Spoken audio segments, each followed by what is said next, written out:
Breaking news, exchange Amerika Kraken baru saja digugat oleh SEC karena mengoperasikan platform trading kripto yang ilegal tanpa melakukan registrasi kepada SEC terlebih dahulu. Di mana Kraken ini itu menawarkan 16 sekuritas kripto, koin-koin seperti Solana, Cardano, Algorand, ada juga XC, Atom, CHZ, Koti, Dash, Filecoin, Flow, ICP, Mana, Matic, Near, OMG, Sand, dan Solana. Sebelumnya Kraken pernah diserang oleh SEC juga soal crypto staking di Amerika Serikat dan Kraken harus membayar denda 30 juta dolar kepada SEC untuk menyelesaikan masalah ini, teman-teman. Dan tanggapan dari Kraken sendiri, mereka tidak setuju dengan klaim ini dan akan mempertahankan posisi mereka. Berita hari ini itu tidak memiliki dampak kepada produk yang kita tawarkan dan kita akan tetap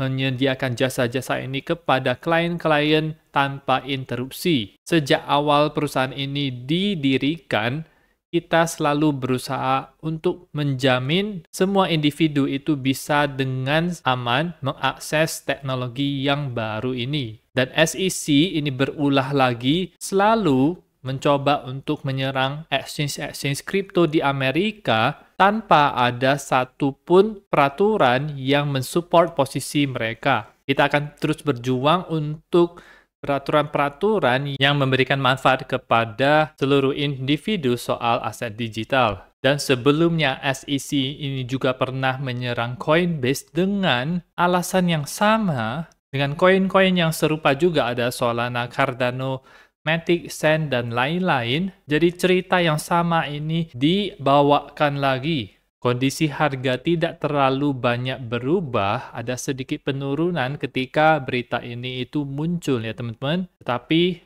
serangan ini tidak hanya berhenti di Kraken saja karena ada potensi serangan kepada exchange yang lain yang lebih besar yaitu exchange Binance, di mana Departemen Justice Amerika itu akan segera menutup investigasi mereka terhadap exchange kripto terbesar dunia yaitu Binance dengan adanya potensi denda sebesar 4 miliar dolar Amerika Serikat. Berita ini datangnya bersamaan dengan digugatnya Kraken. Tentu saja ini adalah pekerjaan SEC juga. Mereka harus membayar 4 miliar dolar agar bisa tetap beroperasi dan mengikuti peraturan-peraturan yang ada di Amerika. Dan pengumuman akan persetujuan ini itu akan datang paling cepat itu akhir bulan ini ya teman-teman. Sehingga kita harus waspada karena pola Bitcoin sendiri ini tidak terlalu bagus-bagus amat juga, berpotensi untuk melakukan koreksi yang besar ke depannya karena kita bisa melihat adanya 3 titik bearish divergence di RSI-nya dan mungkin akan memuncak sekitar tanggal 25 sesuai dengan analisa Fibonacci time zone. Sekarang kita akan ke altcoin requestan teman-teman. Yang pertama adalah Kaspa yang mengalami kenaikan yang cukup fantastis selama beberapa minggu terakhir ini, di mana ada hal menarik yang tercapai yaitu target 4,618-nya itu. Ini adalah target yang sangat tinggi sekali dan biasanya bisa menjadi daerah untuk terjadi pembalikan arah, sehingga menurut kebiasaan yang saya perhatikan observasi berbagai chart yang sudah mencapai daerah 4,618 ini, itu kemungkinan besar pasti akan berbalik arah, sehingga bagi saya ini wajib jual karena bisa memiliki potensi untuk turun dengan deras ke bawah. Mirip sekali dengan koin Raca waktu itu yang mencapai target 4,618-nya ya teman-teman. Dan kalau kita lihat ini adalah bearish divergence ketika weekly-nya itu membuat higher high seperti ini, tetapi di RSI-nya itu turun ya teman-teman, seperti ini. Meskipun ini cukup jauh, tetapi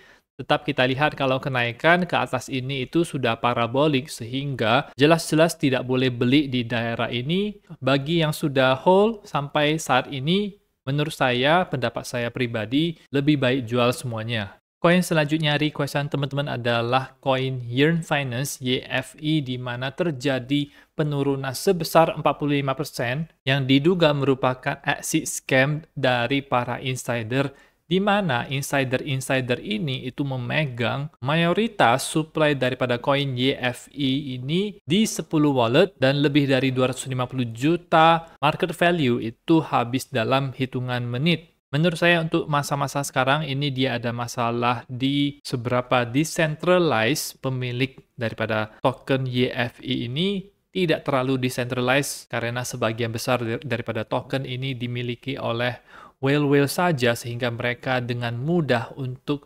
memanipulasi harga. Lihat saja ini, minggu kemarin itu bisa sampai ke 14.000 tetapi close di 8.000.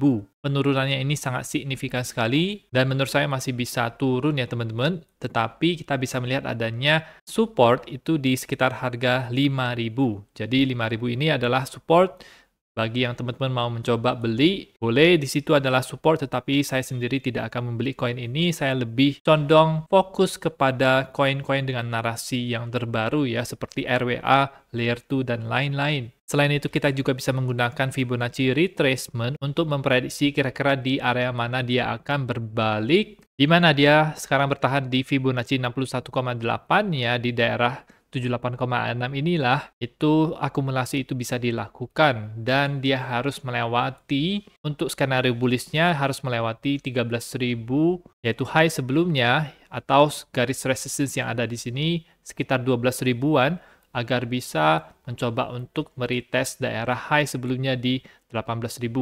Harus melewati dulu daerah penting ini. Baru kita akan ngomongin soal all time high-nya ya teman-teman. Karena ada pertanyaan soal itu, apakah bisa ke all time high-nya itu di harga 93.000?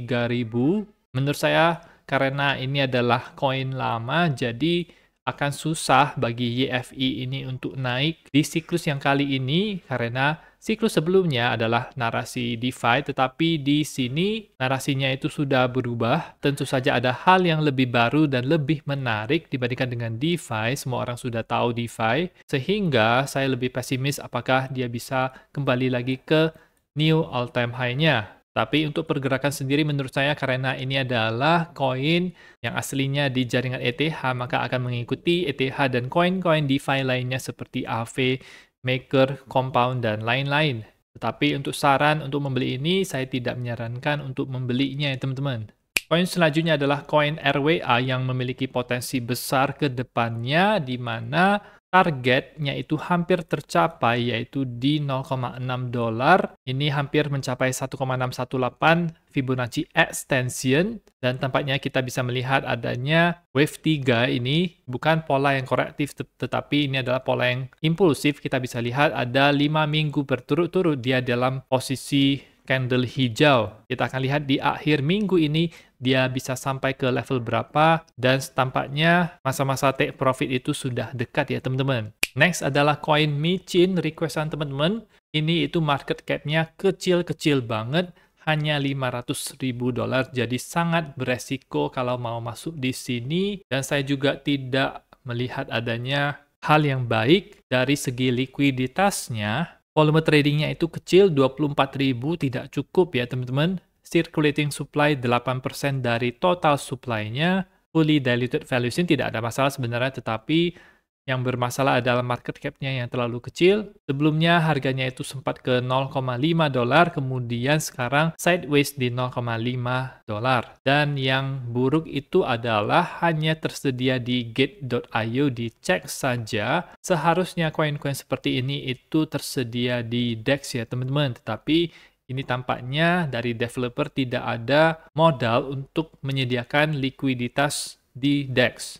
Narasi daripada kunci ini itu adalah Active Portfolio Management. Mungkin mirip sekali dengan Nested Finance, yaitu adalah platform portofolio juga, tetapi ya tetap masalahnya adalah market cap-nya itu masih sangat kecil dan tidak ada DEX-nya.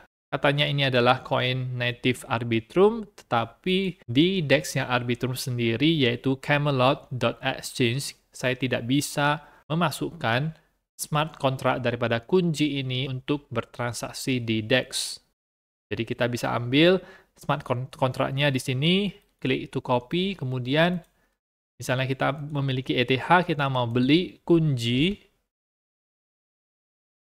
memang muncul di sini, tetapi kita tidak bisa menjual misalnya ETH-nya itu kepada koin KNJ ini, tidak ada likuiditasnya. Sehingga overall saya tidak merekomendasi koin ini. Koin selanjutnya adalah koin Bone, di mana ini adalah koin yang berkaitan dengan Shiba Inu, di mana ini dia performanya tidak terlalu baik dengan koin yang lainnya.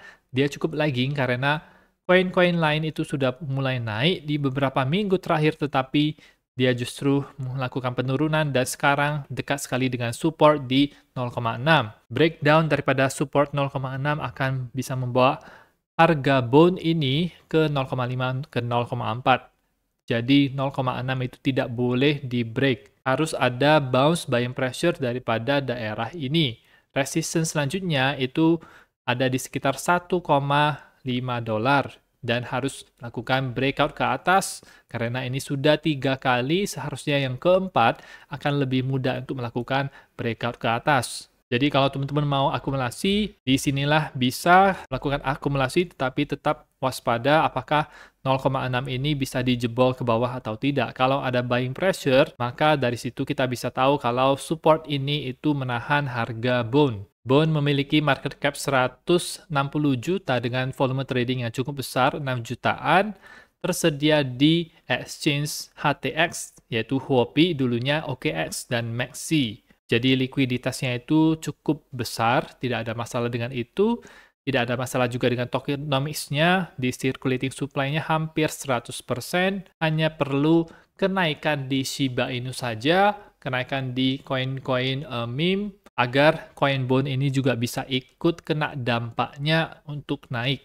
Dan koin terakhir di video kali ini adalah koin yang berpotensi besar juga, di mana ini adalah koin Velodrome, yaitu koin native optimism. Dari harga sendiri, dia dekat dengan daerah supportnya, yaitu sekarang di harga 0,05, low-nya itu di 0,03, jadi naik sekitar 60% ya teman-teman dari low-nya, dan ada beberapa daerah resistance di mana itu ada di 0,08 dolar. Di situ ada point of control volume profile-nya, kemudian resistance kedua di 0,126 dan dia akan mengikuti harga optimism. Jadi koin seperti ini lebih volatile tetapi memiliki potensi yang lebih besar dibandingkan dengan optimism karena market cap-nya itu masih kecil, yaitu 20 juta dolar, masih memiliki potensi yang besar ke atasnya. Dan Velodrome ini juga merupakan DEX utama di Optimism yang waktu itu pernah mencapai posisi ranking pertama dalam segi total value lock-nya. Sekarang sudah diambil alih oleh Synthetix,